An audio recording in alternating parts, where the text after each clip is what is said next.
Good afternoon and welcome to Design for Impact. We have a couple of minutes before we get started as everyone is joining the webinar. So if you are already in the webinar, drop us a note in the chat. Where are you joining from today? We are so glad to have you at our webinar today, and just share with us where you're joining from. We'll give everyone a couple more minutes to join the event.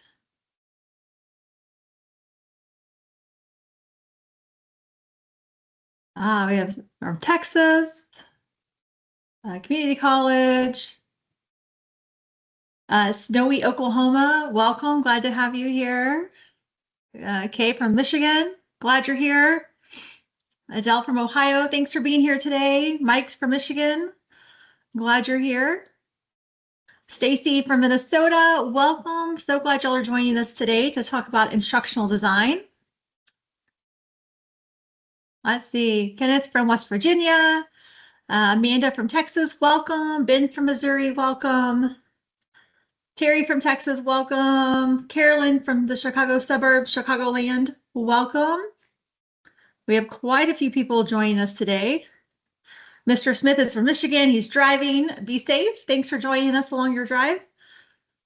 Nikki from Pennsylvania, welcome. Well, we are so glad y'all are here today. We'll get started in just a few more minutes. Once again, if you're just jumping on, share with us where you're joining from.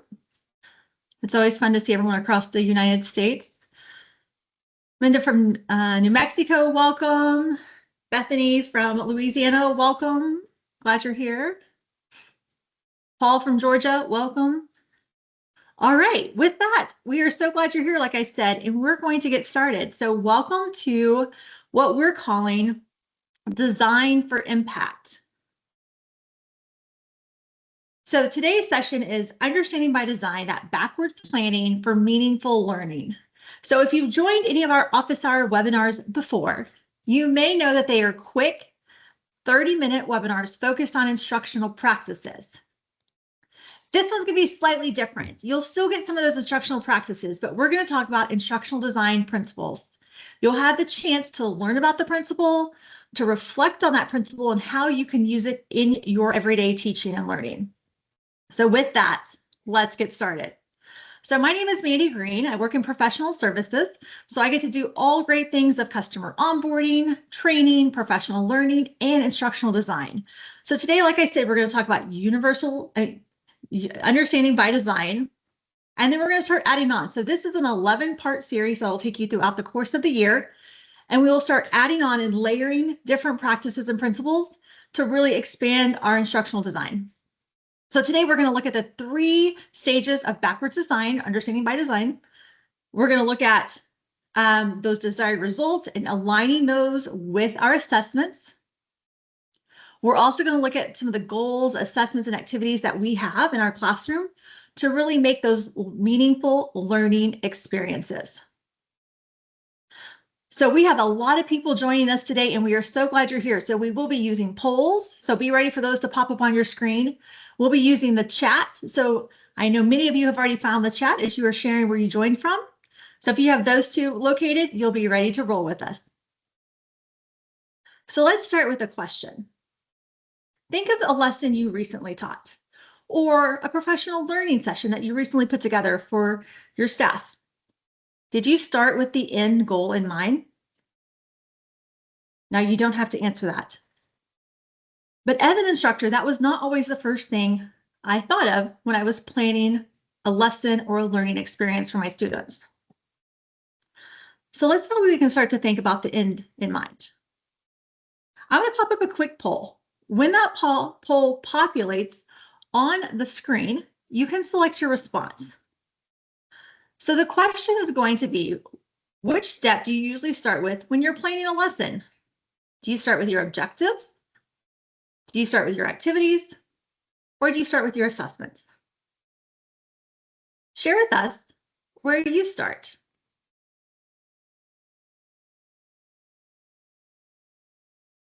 I'm also seeing some come in the chat. Once you select your response, you'll be able to see the results. And so many of you are seeing the results. Most start with their objectives. Some start with activities and some start with assessments. But over 80% likes to start with the objectives. Great. Now let's think about this also for a moment. So, I'll clear up my messages. So when we're thinking about understanding by design, which is a lot of people think it's a science instruction, but it can really impact all areas of learning. And when we look at students who have experienced that backwards designed units, they significantly outperform their peers in achievement test and long-term content reception or retention. So us as teachers have noted that these students also have a stronger transfer of learning, which is a goal of teaching and learning, and that really helps foster meaningful application and not just that like rote memorization. So let's start by looking at the first stage, which is where we identify the desired results. So in this stage, we emphasize the importance of starting with that end in mind. We often explain that we should first clarify what we want our students to be able to do by the end of this unit. And that involves looking at 4 key components or areas. So things like established goals, which are those standards, your benchmarks. Things like understandings, which are those big ideas we want them to understand to have lasting value. Essential questions, which are those open-ended questions that we ask many times at the beginning of a lesson, but they're there to spark inquiry and guide learning. And we also look at knowledge and skills. Those are the specific facts and skills and abilities students need by the end of that unit. We encourage our students to really think beyond just covering the content, and we focus on that transferability. So we want our learners and our students to be able to take what they have learned in the content and apply it to new situations. So when we apply that to the career and technical education aspect, we really emphasize identifying those desired results. It goes beyond just teaching those technical skills and covering industry content, right? We're focused on that transferability of those transfer goals. Like, what can our students and our learners do with that knowledge in a real world and unpredictable situation? For example, if we only teach how to operate a specific machine, the desired result might include troubleshooting unfamiliar equipment or adapting processes to new technologies. We align these with outcomes from industry standards and certifications and employability skills, such as problem solving, communication, and teamwork. This can really ensure that all of our students and our learners are prepared not just for today's task, but for that ever-evolving workplace demands that we see. So some ways that you may see these in a textbook could be like you see on the screen. So at GW, our textbooks, we have labeled all of our learning outcomes. You'll see them labeled. This one's labeled 2.1, 2.2, 2.3. And they really support that planning for clearly outlined learning objectives within each chapter. And we see them reinforced throughout the textbook chapter, because at the end, you'll find a summary that shows you which learning objectives that is aligned with from the beginning of the chapter. So you'll see them many ways in different textbooks and curricular resources that you use. That's one way you'll see them at GW. Now, let's take a moment to reflect. So you have kind of this base premise of what we're looking for with our outcomes. Now, I want you to think and reflect about a lesson that you are teaching right now, or one that you'll teach in the very near future. And just answer these questions in your head. What are the essential understandings I want learners to retain long after this lesson or unit is completed?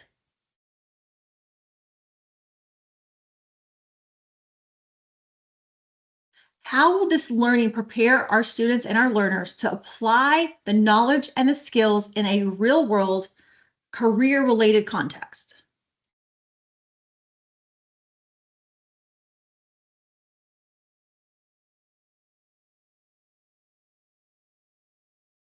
And the last one, which standards and benchmarks am I aligning to? And how do they translate into those meaningful outcomes for our students and our learners? Did you have a moment to ponder? Okay, great.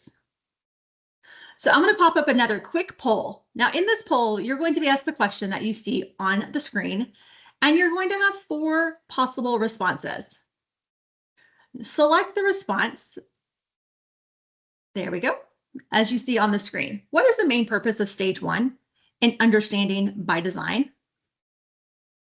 Is it to select engaging classroom activities that our students and learners will enjoy, to determine how it's going to be assessed or graded, to identify the desired learning results, or to decide the order which to teach the daily lesson?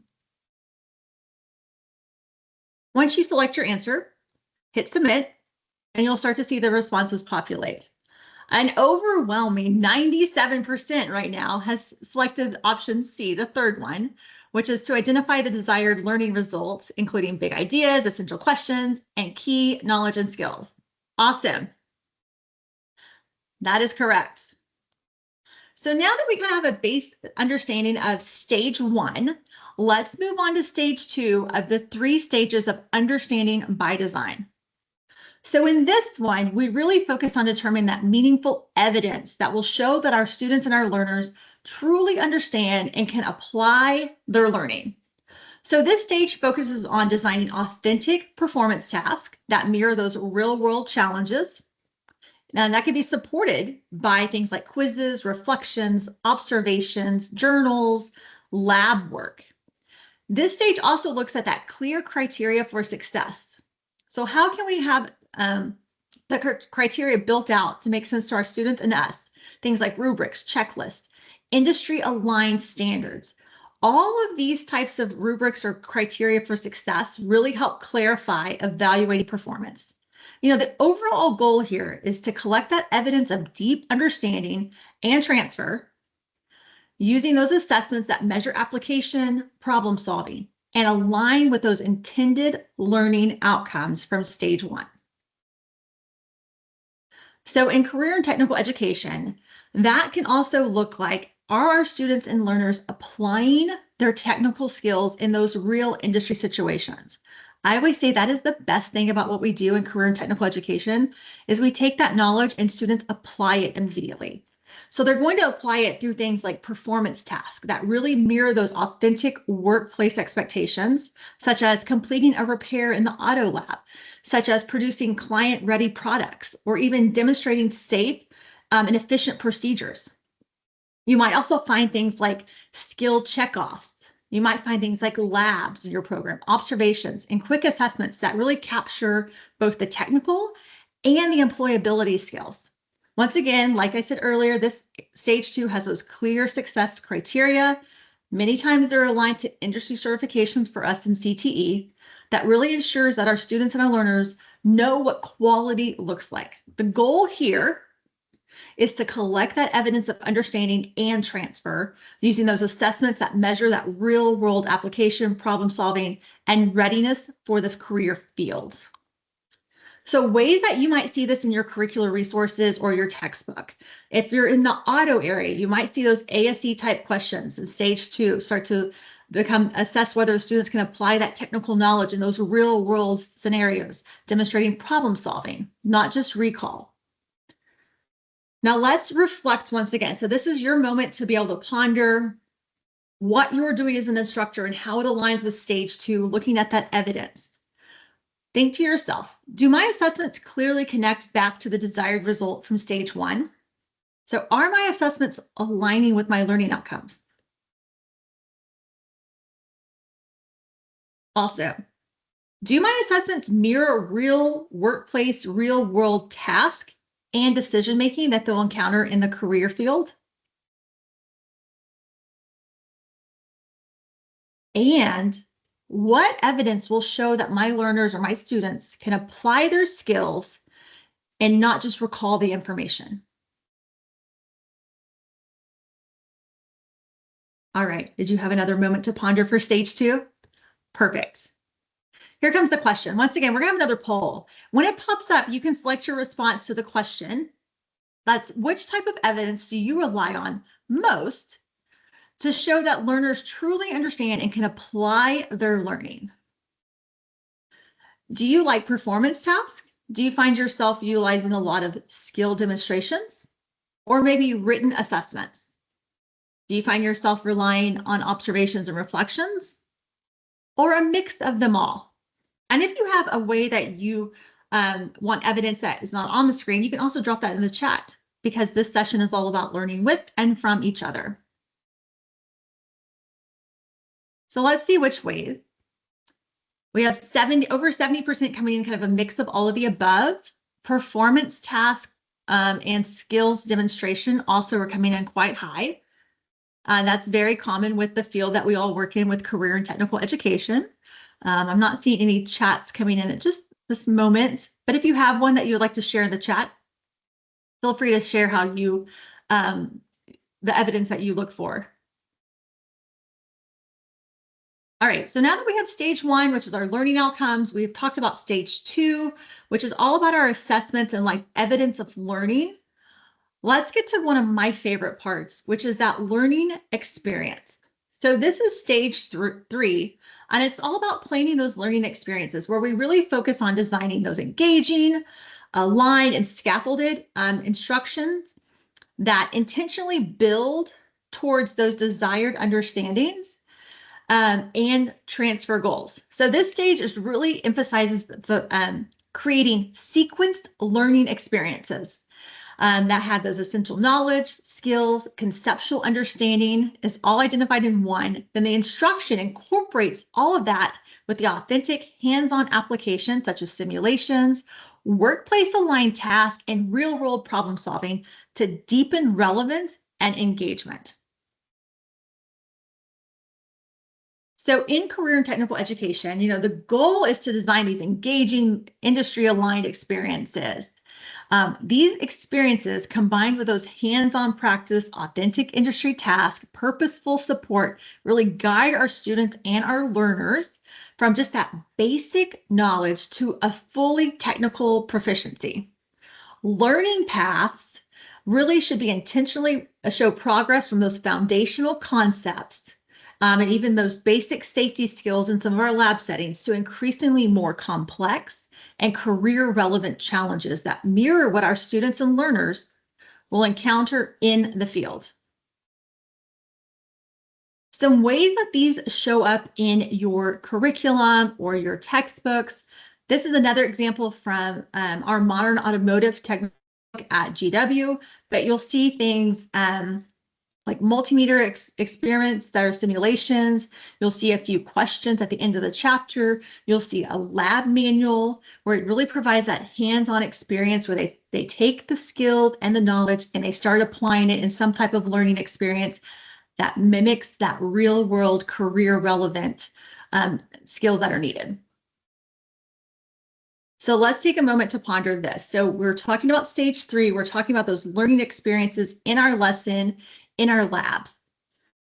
Does a sequence of learning experiences scaffold understanding effectively? Are we building upon it? Or are there areas where we're jumping? As a new teacher, this was something I struggled with, was making sure that things were scaffolded and built upon each other, and I didn't just jump from here to here in my lessons. Am I balancing that teacher-directed instruction with opportunities for my students and learners to really inquire about the subject and the content, to have collaboration, and to have that ownership of learning?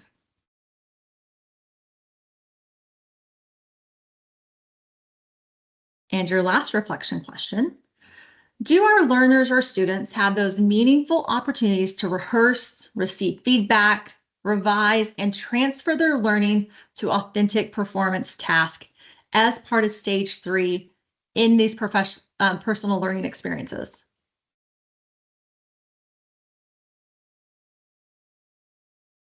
All right, let's have one more poll. This is our final poll from today. So this is all about stage 3.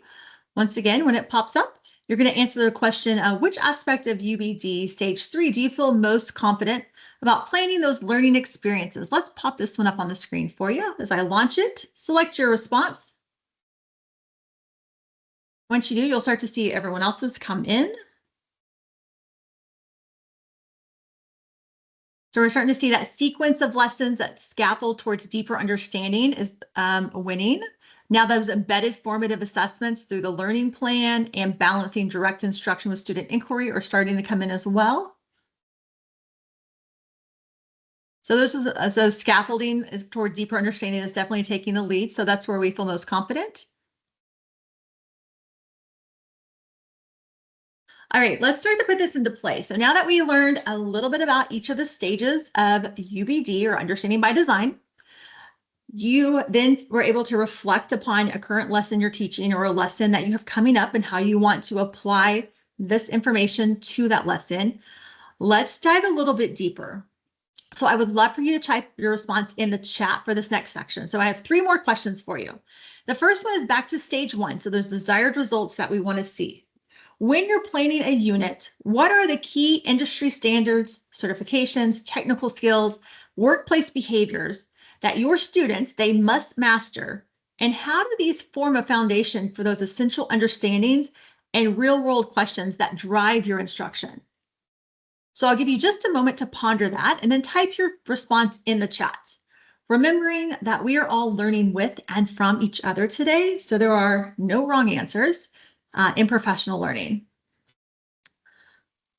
So I'll give you just a moment to type your response.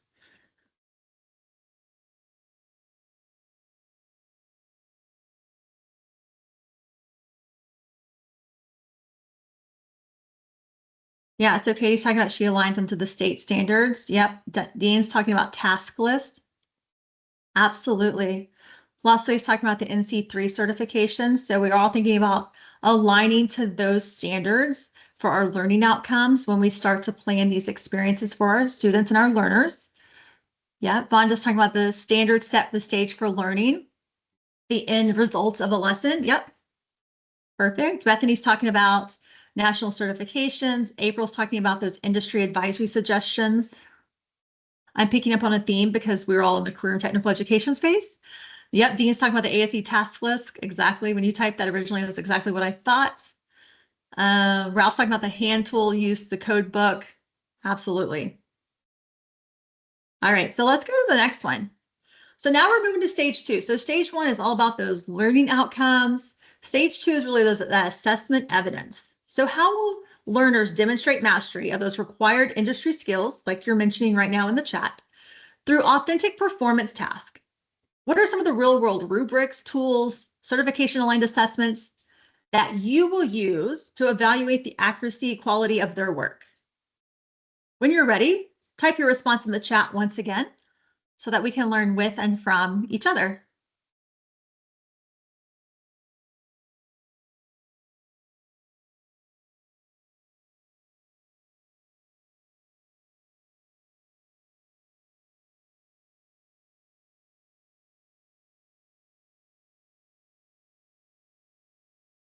Yeah, the pass rates for national certification exams. Yep. Billy's talking about all of theirs have certifications or externships that have a portion of the program. Yep. Published work. Absolutely. Certification programs have set guidelines for skills that must be demonstrated. Absolutely. You see that a lot in all the areas, especially the healthcare area. Correct meter usage, safety practices. Absolutely. Advisory board feedback, externship evaluations. Exactly.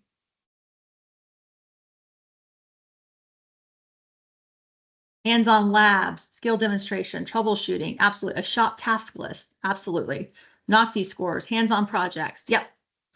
So let's jump to stage 3, which is all about those learning experiences. So what sequence of hands-on real-world learning experiences will equip your students and your learners with the technical skills, safety practices, troubleshooting abilities that we're all talking about as the assessment in the chat? What sequence of hands-on events and learning experiences will help them achieve that? Yep. So those hands-on experiences is going to take them like they're actually doing what they're going to do in the career field. I see that.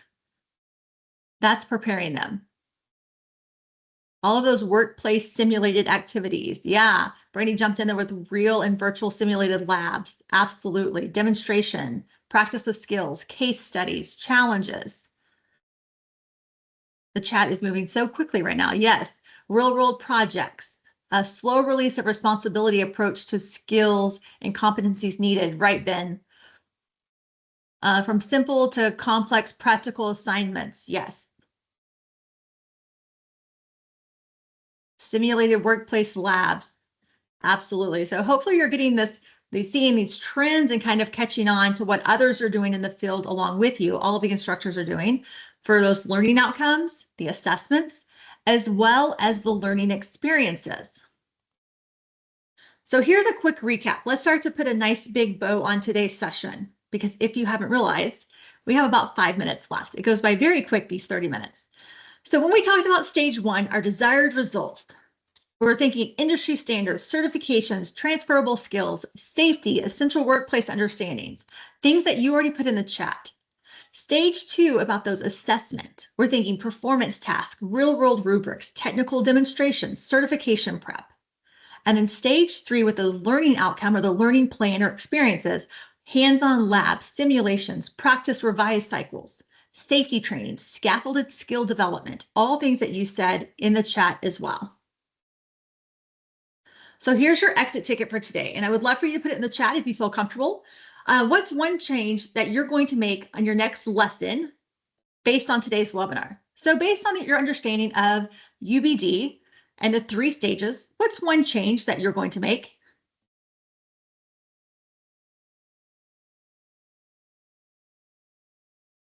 Like I said, as a beginning teacher, there were things I struggled with the learning experience, but also just thinking about my outcomes first. Where do I want my students to be at the end of this lesson is something I didn't always do when I first started teaching. Yeah, Dean's talking about asking those reflection questions. Identify the end goal, right, John? That's one thing I didn't do as a beginning teacher, and I wish I would have done more of. Using exit tickets, clearer goals to find out where they should be later. Absolutely, Shelley. Thinking problem solve versus recall, right, Tiffany? And some of that just comes innately with career and technical education because we're all about taking that knowledge and applying it. Absolutely. Lynette's talking about ensure exit tickets match the learning outcome for the day. Absolutely. Those are all really good reflections and responses for today. So in our last few moments, you can finish filling out that chat if you want to share one change that you're going to make from today. If you're ready to move on, I'm going to keep the slides going, but feel free to add to the chat. So today was all about understanding by design.